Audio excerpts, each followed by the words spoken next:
Hey guys, today we are going to show you how you can sharpen your own router bits, so stay tuned.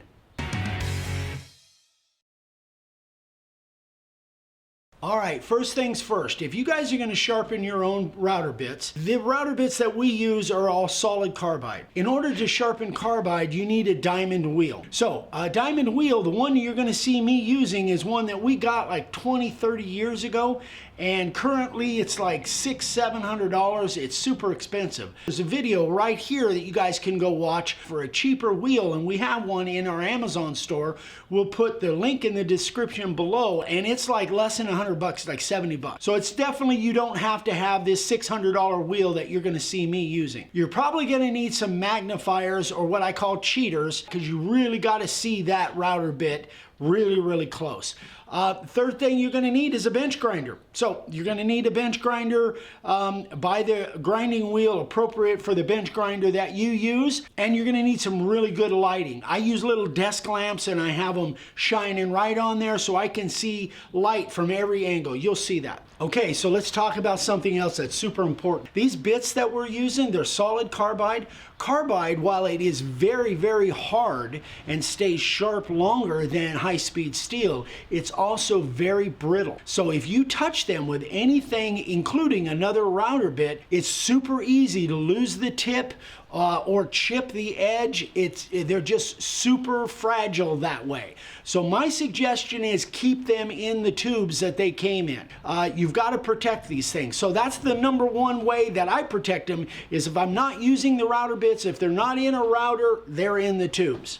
So let's say that you lost the tubes or you lost the packaging. Worst case scenario, here's what I would do. If you've got some electrical tape, wrap some electrical tape around the end of the bit. Now that presents a little bit of an issue once you take that tape off and you get ready to use that bit again. Then you'll need to clean off the gum or the adhesive from the electrical tape. But if you put electrical tape on there and they happen to be bouncing around, then you won't lose the edge or the tip. Storing your router bits. Now again, I like to keep them in the tubes, but then to keep them all together, you could use a baggie, but that's not necessarily the way I would do it. I find that these little boxes, these little plastic boxes like for fishing lures, those work really well. Also, I got this little storage box when I was down at Sam's Club. This is actually like a little lunch box, but I find it's very convenient when I'm carrying all my router bits around. Gives me more room for storage.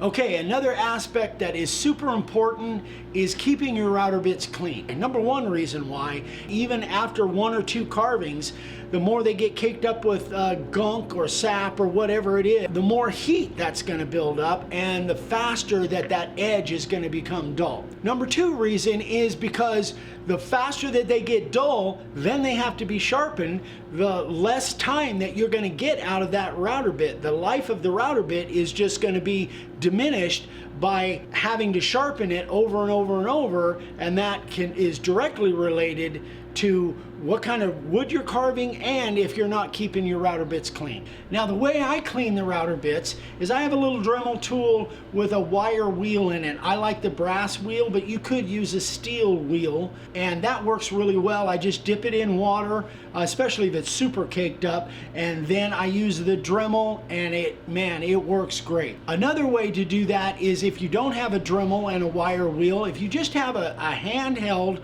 brass brush. I've used hot soapy water at the kitchen sink and just brush all the gunk off of there with a wire brush. So one of the main ways that I tell when a router bit is dull is right on the edge, is if it's shiny to the naked eye, and when I use my cheaters. And if you were to look at that underneath a microscope, it would be kind of rounded over. So that's the first thing that I look at to try and determine whether a router bit is dull. So my goal is not to have that shiny edge. So what I need to do is I need to sharpen this bit right to the edge where I sharpen just that shininess away. Now the way I do that, in this instance we're using the 90, I'm trying to match that flat behind the edge to the flat on the wheel. So the second factor to take into account is behind the edge. So now that you've got a sharp edge, it doesn't necessarily mean it's going to cut. If that edge isn't sticking out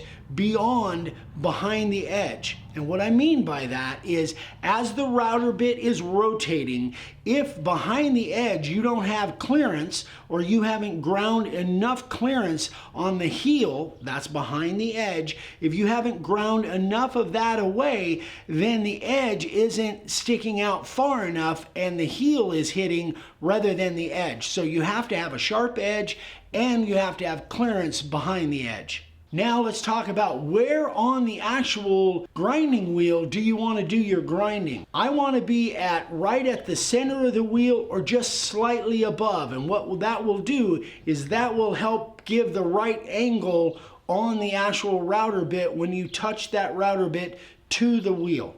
All right, guys, that is a kind of a modern version of sharpening.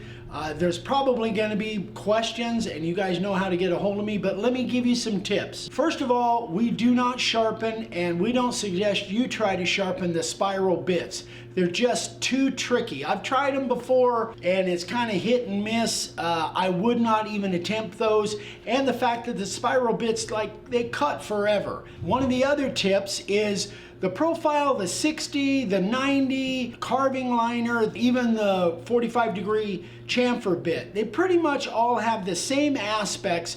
They've got an edge and they've got clearance. So the one you really want to be careful with is the carving liner, because that's only one flute. One of the biggest mistakes that I see when somebody tries to sharpen router bits is they roll it over. You don't want to turn or rotate those over too much, because if you do, you'll be grinding that edge away rather than grinding right up to the edge. Another tip is I always test in hardwood. I got a piece of oak. I generally don't test in softwoods like cedar or redwood. I've been doing this for about 50 years.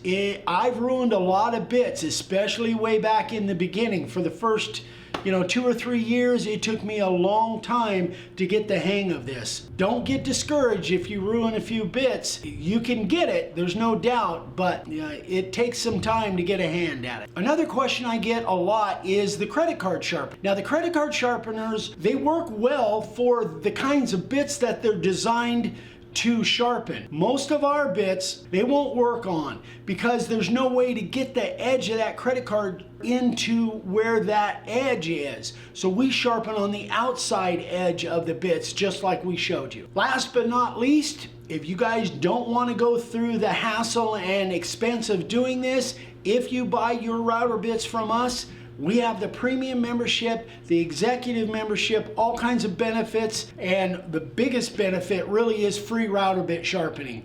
I sharpen the bits myself. I test every one I sharpen before I send it back out to you. If you are a premium or an executive member, you can send your router bits to us. All you're going to pay is the shipping to us and back to you.